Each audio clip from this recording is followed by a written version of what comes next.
Delicious. Da braucht er nicht nach London fahren.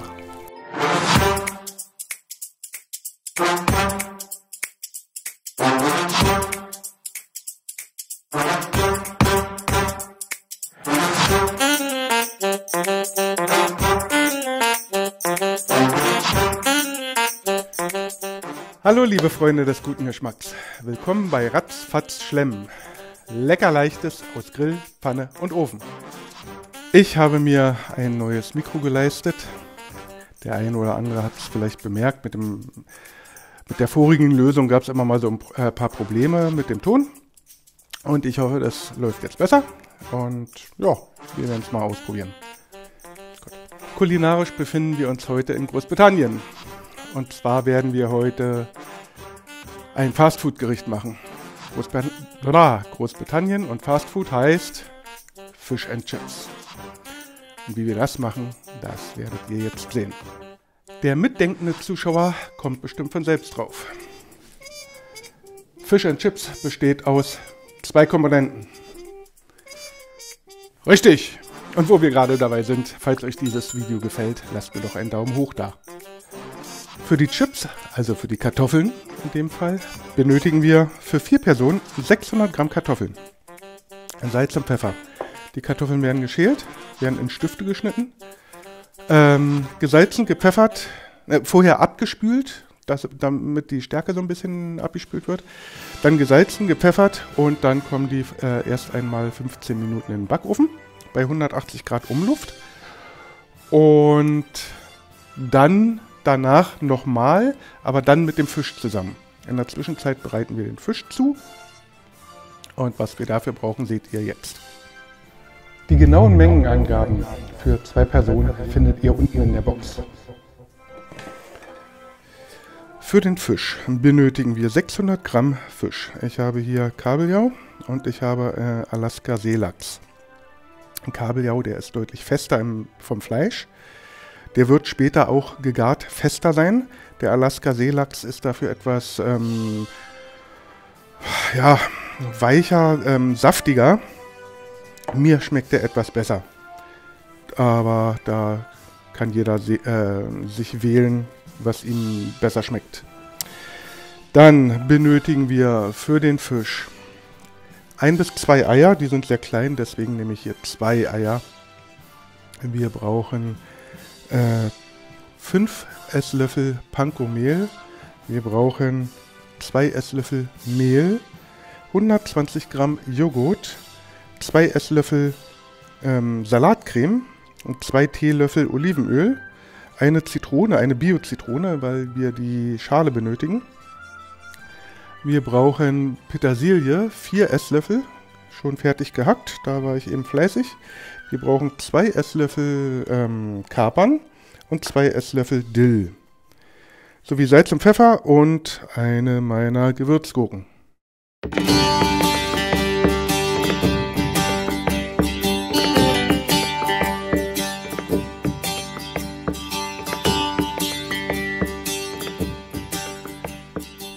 Ich habe die Kartoffeln jetzt in etwa fingerdicke Stifte geschnitten und abgespült, damit die Stärke so ein bisschen abgeht und dann abgetrocknet. Und jetzt werden wir die salzen. Ja, eine gute Prise. Bisschen umdrehen und die Hälfte von dem Öl, also 1 Teelöffel Öl, darüber verteilen. So. Etwas verteilen und nochmal etwas salzen. Und jetzt kommen die für...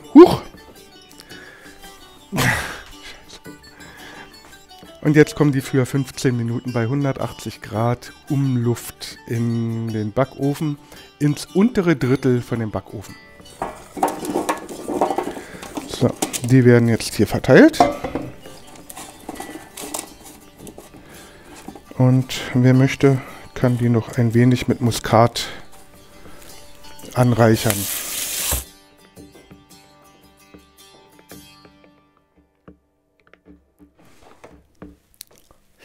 So, den Fisch schneiden wir uns in etwa 4 cm breite Stücke.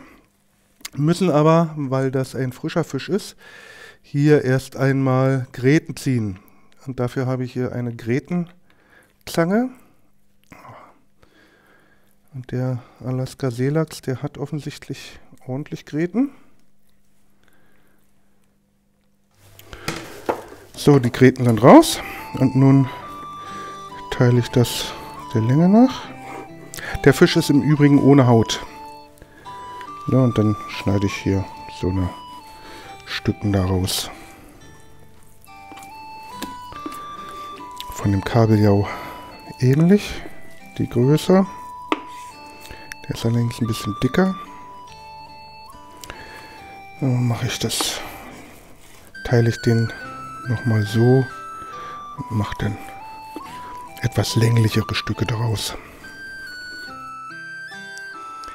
Für den Fisch haben wir uns jetzt eine Panierstraße gebaut. Und zwar hier das Mehl, 2 Esslöffel Mehl. Hier 1 bis 2 Eier, meine waren halt so klein, wie gesagt. Da habe ich auch Salz und Pfeffer drin. Und hier ist das Panko-Mehl mit der Petersilie. 5 Esslöffel Panko-Mehl, 2 Esslöffel Petersilie. Und da reiben wir uns jetzt die Zitronenschale noch rein. Die Zitrone, auch wenn es eine Bio-Zitrone ist, heiß abspülen vorher. Und dann nur das Gelbe, nicht das Weiße abreiben.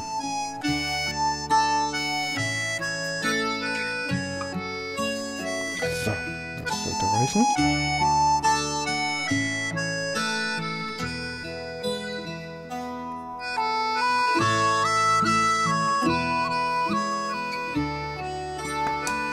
Und dann durchmischen. Den Fisch müssen wir noch etwas pfeffern und salzen. Und dann ziehen wir den durch die Panierstraße. Und zwar erst ins Mehl, dann ins Ei, dann in die Panko-Petersilien-Mischung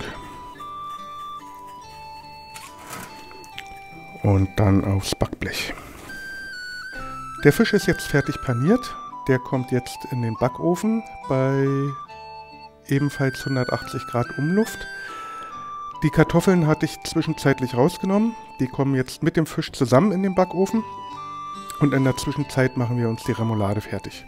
Ein kleiner Lifehack. Und zwar, wenn man die Zitrone hier seitlich anschneidet, dann hat man zum Auspressen ein schönes Stück und man hat keine Kerne da drin. Für die Soße werden wir uns erst einmal eine Gewürzgurke klein hacken.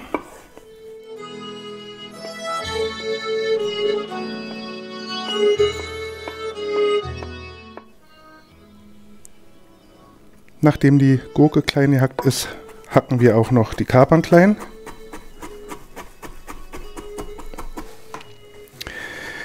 Die Gurke und die Kapern vermischen wir jetzt mit dem Joghurt, der Salatcreme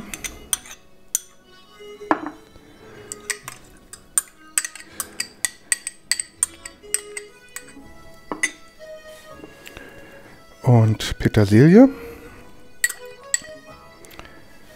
und Dill. Wer kein Dill mag, soll ihn weglassen, aber ja, zu Fisch passt einfach gut Dill. Sowie etwas Salz und Pfeffer. Und das Ganze wird jetzt vermischt.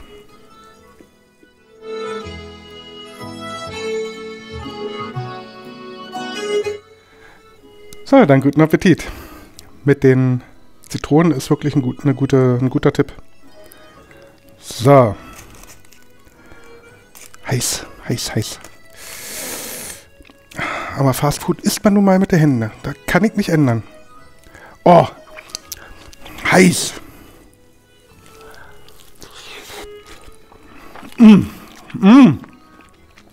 Geil.